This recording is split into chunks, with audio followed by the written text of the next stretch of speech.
प्यारे बच्चों नमस्कार। पिछली क्लास में हमने कंटिन्यूटी के बारे में डिस्कशन किया था। आज हम आगे बढ़ेंगे थोड़ा सा, लेकिन एक बार जो मैंने पिछली क्लास के अंदर जो बताया था उसको एक बार रिकॉल कर लेते हैं हम कि क्या क्या मैंने बताया था। मैंने आपको कंटिन्यूटी की डेफिनेशन बताई थी और एक्चुअल में कंटिन्यूटी होता क्या है, संतत होता क्या है, कोई फंक्शन कब कंटिन्यूअस होता है, ठीक है, तो उसके बारे में हमने बताया था पिछली क्लास में। तो इसके अंदर मैंने मेनली आपको 3 बातें बताई थी कंटिन्यूअस के लिए। पहली चीज जो थी इसके अंदर कि जिस बिंदु पर हमें कंटिन्यूअस प्रूव करना है कि ये फंक्शन कंटिन्यूअस है, संतत है, उस बिंदु पर फलन का मान एग्जिस्ट करना चाहिए, यानी कि फलन का मान विद्यमान होना चाहिए, फंक्शन की वैल्यू जो है वो विद्यमान होनी चाहिए वहां पर। समझ में आ गई बच्चों कि जो फंक्शन हमें दिया हुआ था उस फंक्शन के अंदर हमने जैसे कि f x is equal to कुछ भी दिया हुआ है और हमें बता दिया इसके एक्स इज इक्वल टू ए पर उस फंक्शन की वैल्यू निकालनी है, तो एक्स की जगह पर हम ए रखें और फिर उसकी वैल्यू निकालें तो वो एग्जिस्ट करनी चाहिए, वैल्यू विद्यमान होनी चाहिए। ठीक, जैसे कि for example f x is equal to 1/x ले लिया हमने, f x is equal to 1/x, यहाँ पे लिख भी देता हूँ, f x is equal to 1/x। और यदि हम यहाँ पे देखना चाहें कि x इज इक्वल टू 0 पर, तो यहाँ पर x बराबर 0 पर इसकी वैल्यू एग्जिस्ट ही नहीं करेगी, क्योंकि 1/0 क्या हो जाता है, नॉट डिफाइन हो जाता है, अपरिभाषित होता है वो। तो इसलिए पहला पॉइंट हमारे पास क्या होना चाहिए कि उस बिंदु पर फलन की वैल्यू जो है वो एग्जिस्ट करनी चाहिए, विद्यमान होनी चाहिए। ठीक है बच्चों, अब नंबर 2 पर बात करते हैं। नंबर 2 पर क्या होगा कि हमारे पास जो लिमिट जो है उस पर्टिकुलर पॉइंट की जो लिमिट जो है वो भी एग्जिस्ट करनी चाहिए, विद्यमान होनी चाहिए।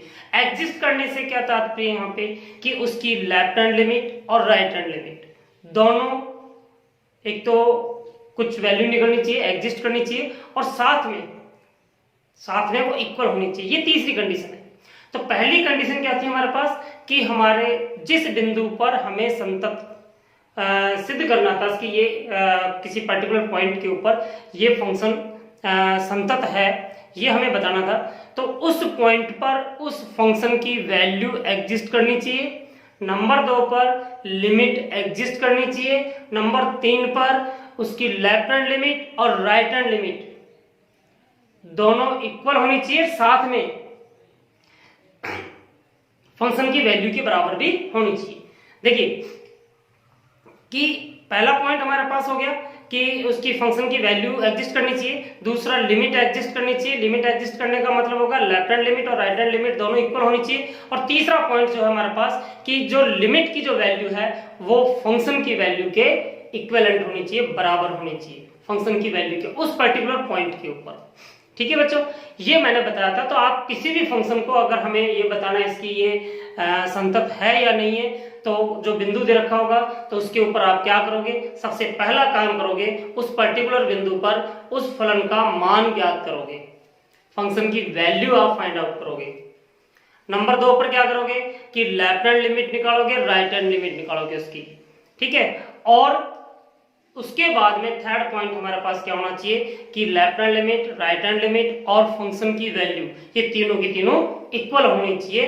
तब हम कह सकते हैं कि जो दिया गया फलन जो था वो पर्टिकुलर पॉइंट पर, जो पॉइंट हमें दिया हुआ है उस पॉइंट पर ये संतत है, कंटिन्यूअस है। ठीक है बच्चों, अब इसके बाद में नेक्स्ट एक और डेफिनेशन है इसकी, कॉशी डेफिनेशन। कॉशी की परिभाषा जो है, कॉशी एक मैथमेटिशियन था, उसके नाम से ये इसकी डेफिनेशन है। कॉशी की परिभाषा जो है वो क्या है, ये थोड़ी सी टिपिकल है। ये बड़ी क्लासों में आप जाओगे तो वहां पे आपको यही पढ़ना पड़ेगा सारा जो चीज मैंने अभी बताया था ये नहीं होगा वहां पे। ये कॉशी की जो डेफिनेशन है यही काम आएगी। जैसे कि आप सेकेंड ईयर वगैरह में जाओगे, जब रियल एनालिसिस पढ़ोगे वहां पे आप जाके रियल एनालिसिस के अंदर ये कॉशी डेफिनेशन वहां पे बहुत इंपॉर्टेंट है। तो यहाँ पे मैंने लिखी हुई है ऑलरेडी पहले से। तो डेफिनेशन क्या कहती है यहाँ पे कि कॉशी के अनुसार, आप बच्चों ये नोट भी कर लेना आप साथ साथ में, पेन कॉपी लेकर के आप इसको नोट भी कर लेना। वैसे यहाँ पे कोई ज्यादा मैं इसका यूज नहीं करने वाला हूँ कॉसी का, क्योंकि ये थोड़ी सी टिपिकल पड़ती है, समझने में थोड़ी सी मुश्किल है, लेकिन अब क्योंकि यहाँ पे है तो ये डेफिनेशन तो मुझे बतानी थी, तो ये तो आप जरूर नोट कर लीजिएगा, ठीक है। लेकिन जो मैंने पहले बताया था उसी का हम यूज करेंगे क्वेश्चन के अंदर। कॉशी के अनुसार फलन f(x) अपने प्रांत d, प्रांत पता है ना कि कोई भी फंक्शन हमें दे रखा है, तो मैं आपको एक बार बता देता हूं कि f(x) is equal to, suppose करते हैं यहाँ पे कि 2x प्लस 1, एक और फंक्शन ले लेता हूं मैं f(x) is equal to 10x, ठीक है। ये दो फंक्शन मैंने लिए यहाँ पे। तो पहली बात तो अब प्रांत जो होगा वो होता क्या है एक्चुअल में, ये जब फंक्शंस मैं करवाऊंगा तब अब आपको बताऊंगा कि प्रांत क्या होता है, क्योंकि 11th क्लास में आपको बताया गया होगा, लेकिन अगर आपके 11th में नहीं हुआ है तो आप टेंशन मत करना 1% भी। अब आपका ये जो फंक्शन जो चैप्टर है, टॉपिक है, ये 11th से मैं स्टार्ट करूंगा और 12th तक का कंप्लीट करवाऊंगा, ठीक है। तो आपको बिल्कुल चिंता करने की जरूरत नहीं है इसको लेकर के, इसके आपने फंक्शंस पढ़ा है कि नहीं पढ़ा है, जबकि मैं यहाँ पे बार बार फंक्शंस बोल रहा हूँ, बार बार यूज कर रहा हूँ, लेकिन इतना आप समझ रहे होगे कि फंक्शंस का मतलब क्या है, मैं क्या करना चाह रहा हूँ यहाँ पे, ठीक है। तो देखिए f(x) is equal to 2x plus 1, ये कोई एक फंक्शन दिया हुआ है। अब डोमेन क्या होगा यहाँ पे कि x के किस किस मान के लिए, x के किस किस मान के लिए f(x) परिभाषित होगा, यानी कि हम x की क्या क्या वैल्यू रख सकते हैं। जैसे कि f(x) is equal to 1/x है, तो इस x की जगह पर हम 0 नहीं रख सकते, क्योंकि 0 रखते ही ये नॉट डिफाइन हो जाएगा, 1/0 होकर के नॉट डिफाइन हो जाता है, अपरिभाषित हो जाता है, ठीक है। तो यहां पर 0 को छोड़ना पड़ेगा हमें, डोमेन में नहीं आएगा 0 जो होगा डोमेन से बाहर रहेगा। डोमेन इसका अगर हम डोमेन की बात करें तो उसमें 0 इंक्लूड नहीं होगा। इसी प्रकार से इसमें अगर हम बात करें तो x की चाहे कोई भी वैल्यू रख लीजिएगा, कभी भी ये नॉट डिफाइन नहीं होगा, अपरिभाषित नहीं होगा। अपरिभाषित कब होता है, जब वो किसी के बटे में 0 आ जाता है, अंडर रूट के अंदर माइनस में आ जाता है, और बहुत सारी चीजें लॉगरिथमिक फंक्शंस में भी आते हैं, तो वो वहां पे एक अलग टॉपिक हो जाएगा। तो मैं थोड़ा सा इंट्रोडक्शन बता रहा हूँ क्योंकि डोमेन यहाँ पे बात कर रहे हैं। तो f(x) x का क्या क्या मान यहाँ पे हम रख सकते हैं, जैसे मैंने बताया ना यहाँ पे कि x के क्या क्या मान रख सकते हैं, 0 को छोड़ करके कुछ भी रख लीजिए, कोई भी वास्तविक संख्या रखिएगा। मैं वास्तविक संख्या की बात कर रहा हूँ यहाँ पे, ये नहीं है कि आप कोई सेमिस्टर संख्या रख दो, यहाँ पे मैं सिर्फ वास्तविक संख्या के बारे में बात कर रहा हूँ, रियल नंबर्स के बारे में बात कर रहा हूँ, ठीक है। तो x के अंदर x की जगह पर 0 को छोड़ करके कोई भी वास्तविक संख्या रख दीजिएगा, सबके ऊपर ये डिफाइन है, ठीक। लेकिन यहाँ पर अगर हम बात करें तो x की वैल्यू जो कुछ भी रख दीजिए आप, यहाँ पे कोई भी x की रियल वैल्यू रखोगे, वास्तविक संख्या रखोगे, तो ये सभी के ऊपर परिभाषित है। इसका मतलब क्या हो गया, इसका जो डोमेन होगा क्या होगा, r होगा। r मतलब रियल नंबर, वास्तविक संख्या। f(x) की वैल्यू 10x है, तो x की वैल्यू क्या क्या रखें जिससे कि ये अपरिभाषित ना हो। तो आप यहाँ पे देख रहे हो कि अगर x की जगह पर मैं π/2 रख दूं 90 डिग्री, या π/2 रेडियन रख देता हूं मैं 10 π/2 रेडियन, तो π/2 रखते ही ये कैसा हो जाएगा, इसकी वैल्यू कितनी होती है, नॉट डिफाइन होती है। क्यों, क्योंकि 10 क्या होता है, साइन बाई कॉस, और साइन 90 की वैल्यू 1 होती है, कॉस 90 की वैल्यू 0 होती है, तो 1/0 होते ही ये नॉट डिफाइन हो जाएगा, अपरिभाषित हो जाएगा। तो इसलिए इसको π/2 को छोड़ना पड़ेगा। लेकिन फिर हम आगे बढ़ते हैं, 3π/2 रखिएगा, उस पर भी ये नॉट डिफाइन होगा, 5π/2 रखिएगा, उस पर भी नॉट डिफाइन होगा, 7π/2 रखिएगा, उस पर भी नॉट डिफाइन होगा, -π/2 -3π/2 -5π/2। इट मीन्स x की वैल्यू यहां पर कि अगर मान लीजिए हम यहां पे ले लेते हैं 2n + 1 × π/2, यानी कि π/2 का ओड मल्टीपल अगर हम ले लें, π/2 का ओड मल्टीपल, विषम गुणांक, π/2 का विषम गुणांक ले लें यहाँ पे, तो इस पर ये अपरिभाषित होगा। इसका मतलब क्या होगा कि इसका जो डोमेन होगा इसको छोड़ करके बाकी सारी वास्तविक संख्याएं होंगी। समझ में आ गया होगा। तो यहां पर ये क्या कर रहा था कि फलन f(x) अपने प्रांत d के, यानी कि इसका जो प्रांत है, फंक्शन का जो प्रांत है, उसी के अंदर, उसी में बात कर रहे हैं यहाँ पे, उससे बाहर नहीं जा रहे। जैसे कि इसका अगर प्रांत लें तो इसको हटाना पड़ेगा हमें यहाँ पे, तो जो हटाने के बाद जो बच गया मैं उसकी बात कर रहा हूँ सिर्फ। अपने प्रांत d के किसी बिंदु a पर, यानी कि कोई बिंदु हमने उस पर a ले लिया, a पर संतत कहलाता है। ये क्या कहलाता है, संतत कहलाता है। कब, जब यदि प्रत्येक एप्सिलॉन, ये वर्ड आपने पहली बार सुना होगा बच्चों, क्योंकि ये अभी तक आया नहीं होगा। फिजिक्स में आपने पढ़ा होगा शायद, एप्सिलॉन होता है, ये एप्सिलॉन भी बोलते हैं इसे, एप्सिलॉन। तो ये जो एप्सिलॉन जो है एक बहुत छोटी संख्या है, और आप इसको जितनी मर्जी छोटी कर सकते हो, लेकिन ये 0 से बड़ी रहेगी। ये ध्यान रखना, 0 से ग्रेटर देन होगा। आप यहाँ पे ले सकते हो इसको 0.1 ले सकते हो, 0.01 ले सकते हो, 0.001 ले सकते हो, 0.00000001 ले सकते हो। आप जितना मर्जी आप इसे छोटा कर दीजिएगा, लेकिन ये 0 से जस्ट बड़ा होगा, 0 से ग्रेटर देन लेना है। तो ये क्या कर रहा है कि प्रत्येक एप्सिलॉन ग्रेटर देन टू 0 के लिए अगर हम कोई एक अंतराल लें हम कोई, तो वो अंतराल क्या लिया हमने कि a minus del, a plus del.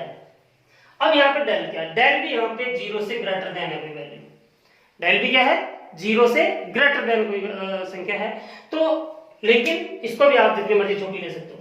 इस a में से जिस बिंदु पर हमें संतत प्रूव करना है, उस बिंदु में से डेल को हम घटा दें और डेल को हम जोड़ दें, तो हमारे पास एक इंटरवल बनेगा। किस प्रकार से, सपोज करते हैं यहाँ पे ये कोई नंबर लाइन हमारे पास, यहाँ पर a है, ये a है, a के अंदर मैंने डेल जोड़ दिया, ठीक है, और a के अंदर से डेल घटा दिया, तो ये तो हो गया a प्लस डेल और ये हो गया a माइनस डेल। ये जो इंटरवल मेरे पास बना है, ये जो अंतराल मेरे पास बना है, इस अंतराल के लिए, इस अंतराल में के प्रत्येक बिंदु के लिए, इसमें से कोई भी एक बिंदु उठाइए, उस प्रत्येक बिंदु के लिए अगर हम fx की वैल्यू निकालना चाहें, सपोज करते हैं यहां पे मैं ले लेता हूं 5, ठीक है। अब 5 प्लस मैं यहां पे ले लेता हूं 5 प्लस 0.00001 और 5 माइनस 0.00001, ये ले लिया मैंने। अब इसके बीच में कोई ना कोई तो संख्या होगी हमारे पास भाई, 5 में से इसको घटाया तो कितना बचेगा यहाँ पे, देखिए यहाँ पे 4.99999 ये बचेगा, ठीक है। और इसके अंदर जोड़ेंगे तो 5 पॉइंट समथिंग हो जाएगा हमारे पास। तो इसके बीच में जो भी संख्या आ रही है, उस संख्या को हमने fx के अंदर रखा, किसी भी एक संख्या को, क्योंकि अनंत संख्याएं होंगी, क्योंकि इंटरवल के अंदर क्या होता है हमारे पास अनंत संख्याएं होती हैं। किसी इंटरवल की बात करें, इसके बीच में अनंत संख्याएं हैं, चाहे जितना मर्जी छोटा ले लीजिए आप इतना लिया, आप इतना इंटरवल ले लीजिए, आप और छोटा ले लीजिए, और छोटा कर दीजिए, और छोटा कर दीजिए, जितना मर्जी छोटा कर दीजिएगा, लेकिन उसके अंदर कितने नंबर्स होंगे, इनफाइनाइट नंबर होंगे। तो उनमें से कोई भी एक नंबर आप लीजिएगा, एक्स की जगह पर रख दीजिएगा। आपको जो भी फलन दिया होगा, यहाँ पे कोई भी फलन दिया, उसके अंदर एक्स की वैल्यू को पुट कीजिएगा। अब आपके पास कोई नंबर आ रहा होगा, कोई ना कोई सोल्व करने के बाद तो कोई ना कोई संख्या आएगी। मान लीजिए कोई भी एक संख्या आ गई हमारे पास, हमने कोई भी संख्या ले ली, ठीक है। अब उसके बाद में इसी फंक्शन के अंदर ये 5 रखेगा। पहले क्या किया था आपने, 5 के इस साइड वाले या इस साइड वाले कोई भी एक संख्या ली, वो हमने इस फंक्शन के अंदर रखी। फिर उसके बाद में 5 इसके अंदर रखा और दोनों संख्याएं आई।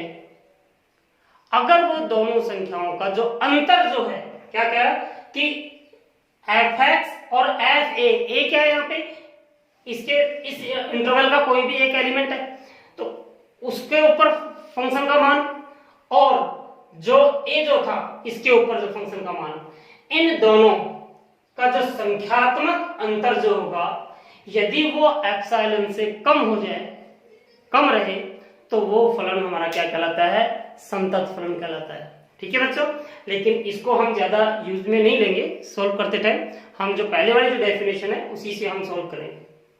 लेकिन इसको आप नोट जरूर कर लीजिएगा। मैं दोबारा एक बार रीड कर देता हूं इसको। क्या है कि कौशी के अनुसार फलन fx अपने प्रांत d के किसी बिंदु, कौशी के अनुसार फलन fx अपने प्रांत d के किसी बिंदु a पर संतत कहलाता है यदि प्रत्येक एप्सिलॉन या epsilon is greater than to 0 के लिए अंतराल a minus del a plus del के प्रत्येक बिंदु के लिए fx तथा fa का संख्यात्मक अंतर एप्सिलॉन से कम किया जा सके। एफ एक्स तो क्या हो गया कि 5 से छोटी या 5 से बड़ी कोई संख्या हमने पुट की, और यहाँ पे क्या रखा हमने 5 रखा, और उन दोनों से जो फंक्शंस की वैल्यू आई है उन दोनों का यदि अंतर एप्सिलॉन से छोटा हो जाता है तो क्या कहलाएगा, वो समतल फलन कहलाता है। ठीक है बच्चों, अब इसके बाद में हम नेक्स्ट जो आगे बढ़ते हैं थोड़ा सा,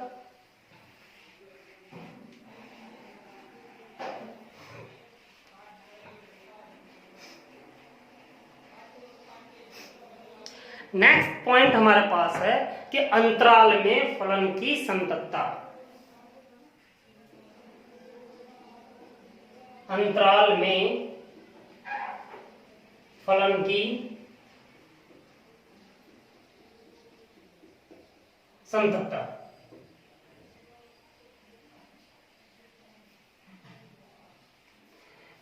continuity of a function in interval.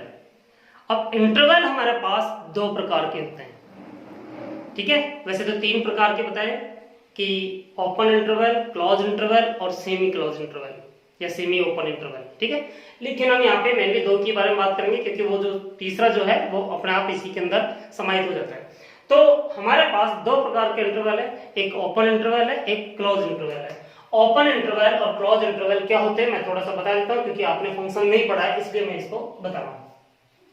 देखिए मैं यहां पे कहता हूं कि एक 3 प्रकार के हमारे पास ब्रैकेट होते हैं।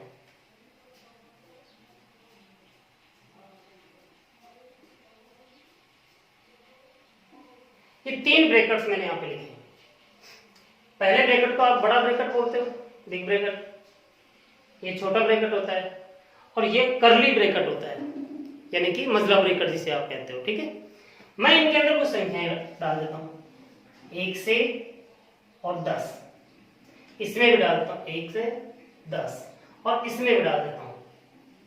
इन तीनों की मीनिंग अलग अलग है। यहां पर इन तीनों की मीनिंग अलग अलग है। कैसे अलग अलग है, देखिए सबसे पहले हम इसकी बात करते हैं। इसके अंदर 1 से लेकर के 10 तक के बीच में जितनी भी संख्याएं आ रही हैं, जितनी भी संख्याओं का मतलब होता है मैं वास्तविक संख्या की बात कर रहा हूं, जितनी भी वास्तविक संख्याएं आ रही हैं वो सारी की सारी इसमें इंक्लूड है। इसमें 1 भी इंक्लूड है और 10 भी इंक्लूड है, ध्यान रखना। इसमें 1 भी इंक्लूड है और 10 भी इंक्लूड है। 1 से लेकर के 10 के बीच में जितनी भी संख्याएं आ रही हैं वो सारी हैं, 1 भी इसमें इंक्लूड है और 10 भी इसमें इंक्लूड है। इसकी बात करूं मैं यहाँ पे तो 1 से लेकर के 10 तक के बीच की जितनी भी संख्याएं, जितनी भी वास्तविक संख्याएं वो सारी इंक्लूड है, लेकिन 1 और 10 ये दोनों बाहर है इससे। 1 और 10 नहीं है यहाँ पे। यहाँ पर इसके अंदर 1.00000 लगाते जाओ आप, इन्फिनिटी तक लगा दो, फिर लास्ट में 1 लगा दो, वो इंक्लूड है। इस साइड से 9.9999 और ये चलते जाओ आप इन्फिनिटी तक, ये भी इसके अंदर इंक्लूड है, लेकिन 1 और 10 इसमें इंक्लूड नहीं है। ठीक है बच्चों, ये इसलिए इसको कहते हैं हम क्लोज इंटरवल। क्लोज इंटरवल, और इसको हिंदी में बोलते हैं हम संवृत अंतराल या बंद अंतराल। क्या कहते हैं बच्चे से? क्लोज इंटरवल, संवृत अंतराल या बंद अंतराल। इसको हम एक प्रकार से और रिप्रेजेंट करते हैं। एक तो तरीका ये हो गया छोटा ब्रैकेट लगा दो, और एक आप ऐसे भी लगा सकते हो इसको, यानी कि जो बड़ा ब्रैकेट है उसको उल्टा कर दो, तो इसको कहते हैं हम ओपन इंटरवल, ओपन इंटरवल, और इसको बोलते हैं विवृत अंतराल, विवृत अंतराल, और बंद अंतराल। ठीक है बच्चों, तो ये दोनों तो क्लियर हो गए होंगे आपको कि इसके अंदर तो 1 और 10 भी इंक्लूड है, इनके बीच की जितनी भी वास्तविक संख्याएं आ रही है सारी इंक्लूड है। इसके अंदर 1 और 10 के बीच की ही संख्याएं इंक्लूड है, 1 और 10 इसमें इंक्लूड नहीं है। अब बात इसकी करते हैं जो कर्ली ब्रैकेट में आता है, इसको हम बोलते हैं सेट समुच्चय, इसके अंदर बच्चों सिर्फ और सिर्फ 1 और 10 ही है, इसके बीच की संख्याएं नहीं है।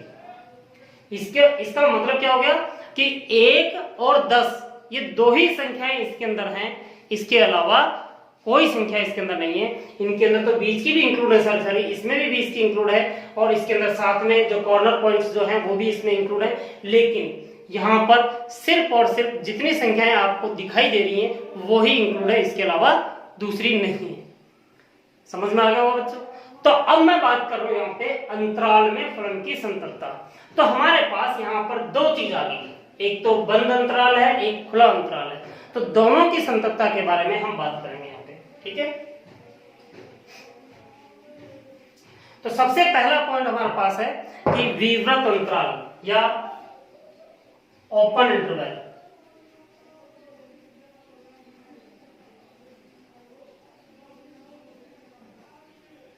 विवृत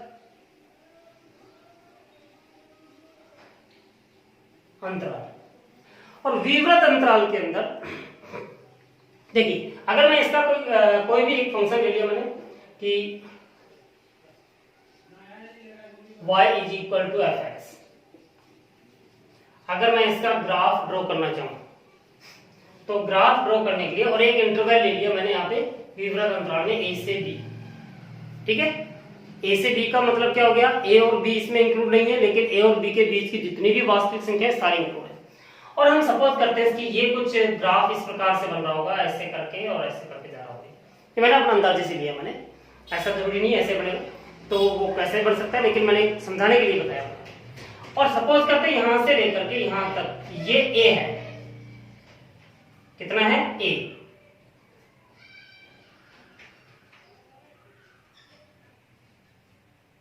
और यहां तक जो है ये b है,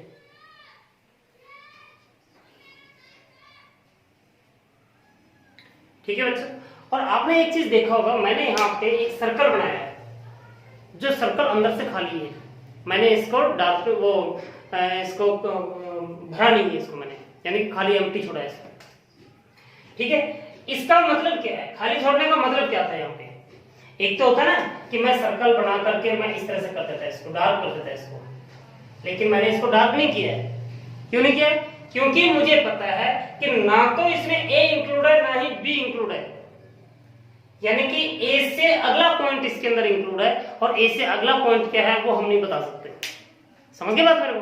क्यों नहीं बता सकते? सपोज कीजिए आप यहाँ पे 1 से 10 तक की संख्या ले लेते हैं यहाँ पे, ठीक है। इसमें 1 जो है वो इंक्लूड नहीं है, 1 के बाद वाला इसमें इंक्लूड है, तो 1 के बाद वाला जो इंक्लूड है तो वो संख्या कौन सी होगी, आप बता सकते हो क्या? क्योंकि आप बताओगे इसकी सर 1.1 होगा, इसके बाद होगा जो वास्तविक संख्या होगी, लेकिन इसके बाद होगा तो 1.01, इससे भी छोटा है। अब यदि फिर आगे हम बात बढ़े 1.001, ये तो इससे भी छोटा है, यानी कि ये 1 से तो बड़ा है लेकिन 1.01 से छोटा है। अगर हम और आगे बढ़ जाए तो 1.0001 ले लेते हैं, ये 1 से तो बड़ा होगा, 1 से तो बड़ा है लेकिन इससे छोटा है। तो कहने का मतलब ये है कि इससे जस्ट बड़ी संख्या हम नहीं बता सकते, इसलिए हम इसको a से स्टार्ट करते हैं, लेकिन यहाँ पर खुला छोड़ देते हैं इसको सर्कल लगा करके, ठीक है। इसका मतलब क्या हो गया, इसका जो ये जो सिंबल जो है ये किसको रिप्रेजेंट कर रहा है कि इसमें a इंक्लूड नहीं है, इसमें b इंक्लूड नहीं है। यहाँ पर जो b था ये b था, ये a है, तो ये b जो है इसमें इंक्लूड नहीं है। तो अब आपको इस अंतराल में फलन की संततता आपने चेक करना है, और फलन की संततता अगर हमें चेक करना हो, फलन की कंटिन्यूटी अगर हमें चेक करनी हो, तो हम क्या करते हैं, कोई एक पर्टिकुलर पॉइंट लेते हैं, उस पॉइंट के ऊपर हम सबसे पहले फलन का मान निकालते हैं, फंक्शन वैल्यू ऑफ फंक्शन निकालते हैं, ठीक है। फिर उसके बाद में हम क्या करते हैं, लिमिट ऑफ फंक्शन निकालते हैं। लिमिट ऑफ फंक्शन कौन कौन से निकालते हैं, लेफ्ट हैंड लिमिट और राइट हैंड लिमिट दोनों निकालते हैं यहाँ पे। फिर हम देखते हैं कि वो तीनों की तीनों बराबर हैं या नहीं है। कौन कौन सी, left hand limit, right hand limit, ये दोनों अगर बराबर नहीं है तो लिमिट एग्जिस्ट कर रही है, और साथ में फंक्शंस की वैल्यू भी अगर हमारे पास एग्जिस्ट कर रही है तो वो इस लिमिट के बराबर आनी चाहिए। लेकिन हमने यहाँ पे देखा यहाँ पर पॉइंट कितने हैं, यहाँ से यहाँ तक, यहाँ से यहाँ तक, तो हमारे पास इन्फिनिटी पॉइंट है। अब इन्फिनिटी पॉइंट्स हैं तो यानी कि हमें प्रत्येक बिंदु के ऊपर चेक करना पड़ेगा, जो कि पॉसिबल ही नहीं है। जो कि पॉसिबल ही नहीं है, हम सारे बिंदुओं पर चेक नहीं कर सकते। समझ में आई बात है। लेकिन इसका मैं तरीका बताऊंगा अभी कि किस प्रकार से चेक करेंगे। लेकिन हमें यहाँ पर ये देखना है कि ओपन इंटरवल के अंदर हम यहाँ पर ए और बी को छोड़ करके बाकी सभी बिंदुओं पर इसकी समतलता का परीक्षण करना चाहिए, जिससे कि हमें ये पता चले कि ये फंक्शन संतत है या नहीं है, कंटिन्यूअस है या नहीं है। मेरे हिसाब से समझ में आ गया होगा ये बात। एक बार दोबारा से सुन लीजिएगा कि अगर ओपन इंटरवल है तो ए और बी को छोड़ करके बाकी सारे बिंदुओं पर हम परीक्षण करेंगे इसके ऊपर, ठीक है। वो एक अलग बात है इसकी, यहाँ पे इन्फिनिटी पॉइंट्स हमारे पास, तो वो इन्फिनिटी पॉइंट्स के ऊपर तो हम चेक कर नहीं सकते, तो उसके लिए एक अलग से तरीका हम करेंगे बाद में। लेकिन ये हो गया हमारे पास ओपन इंटरवल। अब इसके बाद में बात करते हैं हम क्लोज इंटरवल की। क्लोज इंटरवल के अंदर क्या होगा, नंबर 2 पर क्लोज इंटरवल।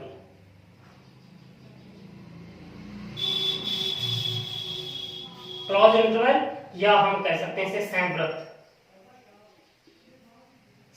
अंतराल। संवृत अंतराल क्या होगा, y is equal to f x कोई फंक्शन लेते हैं और वही a से b। अब यहाँ पे फिर हम इसका ग्राफ बनाते हैं। मान लीजिए वैसे ग्राफ बन रहा है ऐसे, ये तो हो गया हमारे पास a,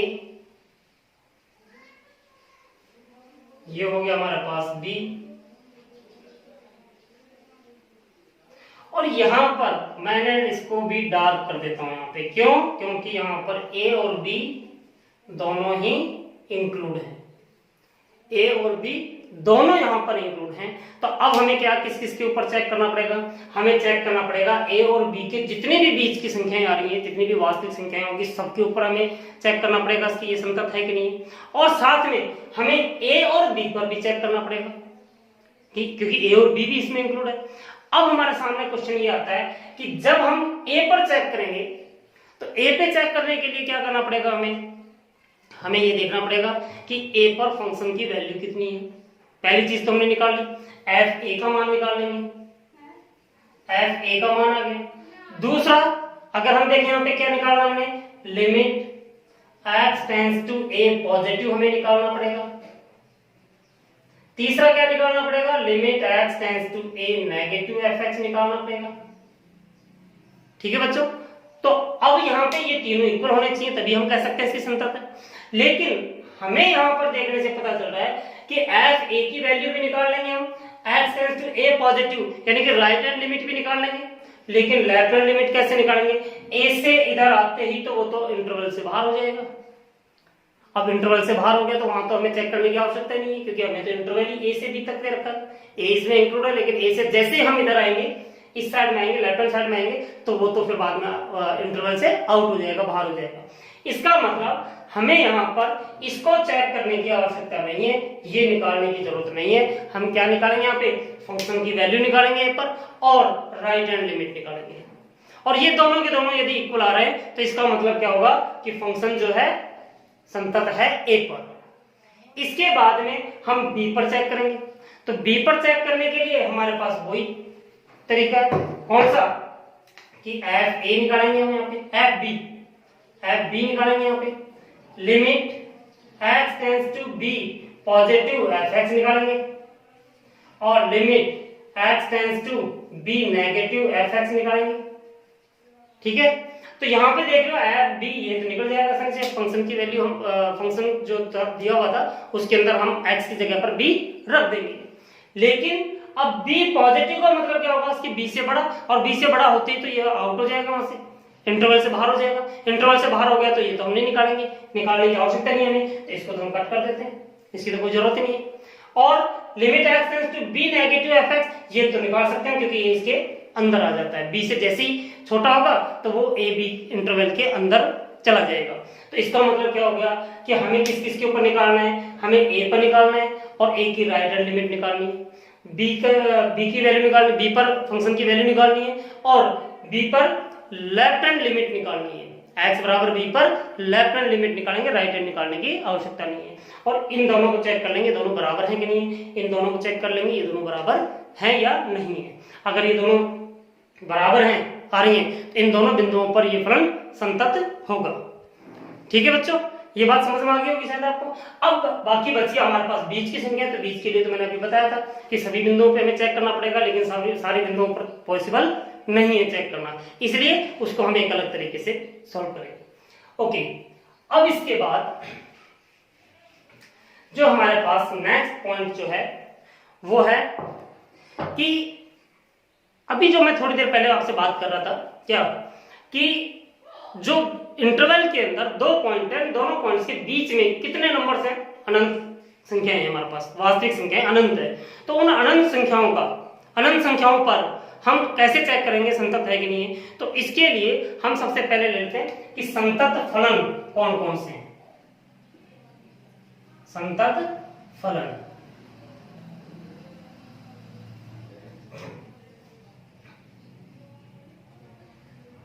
कंटिन्यूअस फंक्शंस,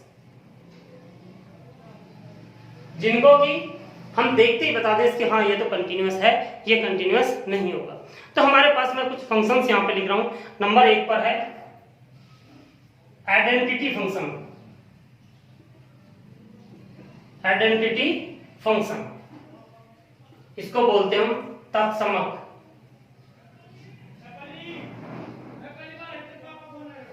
तत्समक फलन। तत्समक फलन क्या होता है कि f(x) is equal to x, f(x) is equal to x, मतलब कि इस फंक्शन के अंदर x की वैल्यू जो रखोगे वही निकल जाएगा खुद ही। जैसे आपने यहाँ पे 1 रखा तो 1 आ जाएगा, 2 रखा तो 2 आएगा, 3 रखेंगे 3 आएगा। तो ऐसे फंक्शंस को हम तत्समक फलन कहते हैं, आइडेंटिटी फंक्शन कहते हैं। ठीक है, ये जो आइडेंटिटी फंक्शन जो होता है ये अपने प्रत्येक बिंदु पर समतत होता है। तत्समक संबंध जो फलन जो है, तत्समक फलन जो है वो प्रत्येक बिंदु पर क्या होते हैं? संतत होते हैं। ये ध्यान रखना, याद रखना आप इस चीज को कि अगर हमारे पास आ गया तत्समक फलन है तो इसको आपको चेक करने की आवश्यकता नहीं, आप डायरेक्ट कह सकते हैं कि ये प्रत्येक बिंदु पर संतत होगा। नंबर 2 पर कांस्टेंट फंक्शन, अचर फलन। अचर फलन क्या होगा कि f(x) is equal to k, f(x) is equal to k, यानी कि x k कोई भी इस तरह का कांस्टेंट है, x की जगह कुछ भी रखो k ही निकलेगा हमेशा। कुछ भी रख लो x की जगह वो k ही आएगा। तो ये भी प्रत्येक पॉइंट पर संतत होगा, यानी कि कांस्टेंट फंक्शन भी प्रत्येक बिंदु पर संतत होगा। क्यों? क्योंकि x की जगह पर आप कुछ भी रखो, जैसे मान लीजिए 5 रखा तो क्या आया, 5 से छोटी रखोगे तो क्या आएगा, 5 से बड़ी रखोगे तो क्या आएगा, तो तीनों बराबर ही तो आ रहे हैं, तो बराबर आने के लिए संतत होगा। नंबर 3 पर जो आता है हमारे पास वो है पॉलिनोमियल फंक्शन। पॉलिनोमियल फंक्शन बहुपदीय फलन।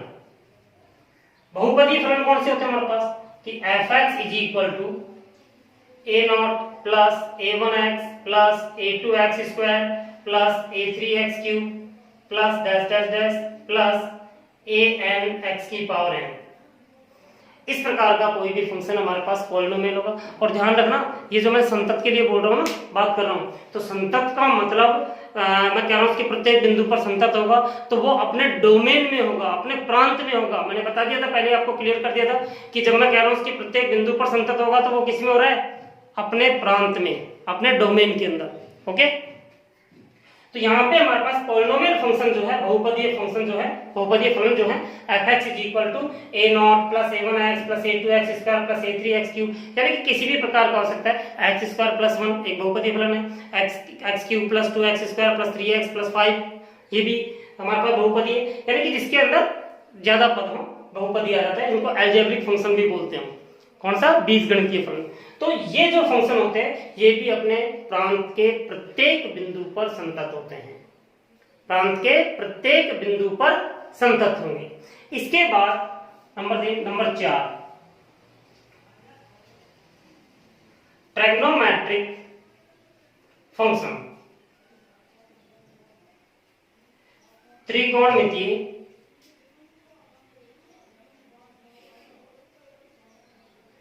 त्रिकोणमितीय फलन, जैसे कि f(x) is equal to sin x cos x, इस प्रकार से जो आ रहे हैं ये, तो ये भी अपने डोमेन पर, अपने डोमेन के प्रत्येक बिंदु पर ये संतत होंगे। ठीक है, तो त्रिकोणमितीय फंक्शन हो गया हमारे पास, त्रिकोणमितीय फलन, ट्रिग्नोमेट्रिक फंक्शन कि sin x cos x tan x cot x sec x cosec x, ये सारे अपने प्रांत पर ही, अपने प्रांत के ही बिंदुओं पर ये संतत होंगे, क्योंकि प्रांत से बाहर हो गया तो उस पर चेक करने की हमें आवश्यकता नहीं, वो तो होगा ही नहीं वहां पे तो। ठीक है, तो हमारे पास कौन कौन से हो गए, आइडेंटिटी फंक्शन हो गया, तत्समक फलन हो गया, कांस्टेंट फंक्शन हो गया, अचर फलन हो गया, पॉलिनोमियल फंक्शन हो गया, बहुपदीय फलन हो गया, ट्रिग्नोमेट्रिक फंक्शन हो गया, त्रिकोणमितीय फलन हो गया।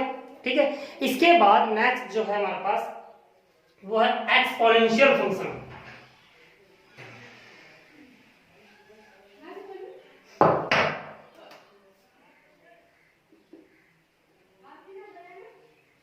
एक्सपोनेंशियल फंक्शन, चरघातांकी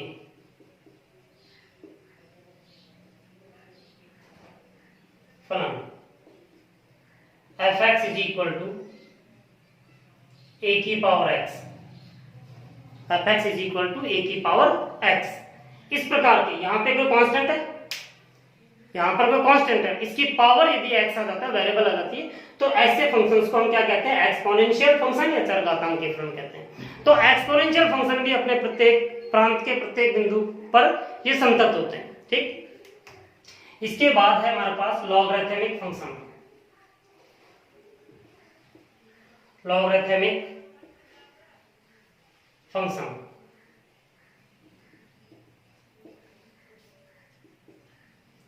लघु गुणकीय, लघु गणकीय फलन, f(x) is equal to log ex। ठीक है, इसका बेस e लेके चलेंगे हम यहाँ पे। ठीक, log ex, तो ये भी अपने प्रांत के प्रत्येक बिंदु पर संतत होते हैं। इसके अलावा एक और है, हाइपरबोलिक फंक्शन भी है, लेकिन हाइपरबोलिक फंक्शन चूंकि आपके सिलेबस के अंदर ही नहीं है, कहीं पे मैंने पूरी बुक के अंदर देखा आपका कहीं पर भी हाइपरबोलिक फंक्शन नहीं मिलता है। वैसे हाइपरबोलिक फंक्शन अल्टीमेटली चरघातांकी फलन ही होता है, वो उसको इस प्रकार से रिप्रेजेंट करते हैं साइन हाइपरबोलिक x, और पढ़ते भी इसी प्रकार से साइन हाइपरबोलिक h आ जाता है यहाँ पे, sine hyperbolic x, cos hyperbolic x। ठीक है, ये आप जब बड़ी क्लासों में जाओगे आप तो वहां पे आप पढ़ोगे, अभी इसकी आपको जरूरत है। तो ये जो मैंने फलन बताए हैं ये संतत होते हैं, अपने प्रांत के प्रत्येक बिंदु पर ये संतत होते हैं। ठीक है बच्चों, अब इसके बाद में हम नेक्स्ट वीडियो के अंदर जो इसके क्वेश्चंस हैं वो हम करेंगे, किस प्रकार से हमें इसको सॉल्व करते हैं। तो यहाँ तक आप इसको नोट करके रखना और इनको अच्छी तरीके से एक बार देखना, फिर दोबारा देखना, आप इसको कॉपी में नोट करना। आपके पास बुक होगी उसके अंदर थ्योरी आप उसके अंदर पढ़ के देखना, क्योंकि थ्योरेटिकली बेस आपका जरूरी होना चाहिए। ठीक है बच्चों, थैंक यू फॉर वॉचिंग।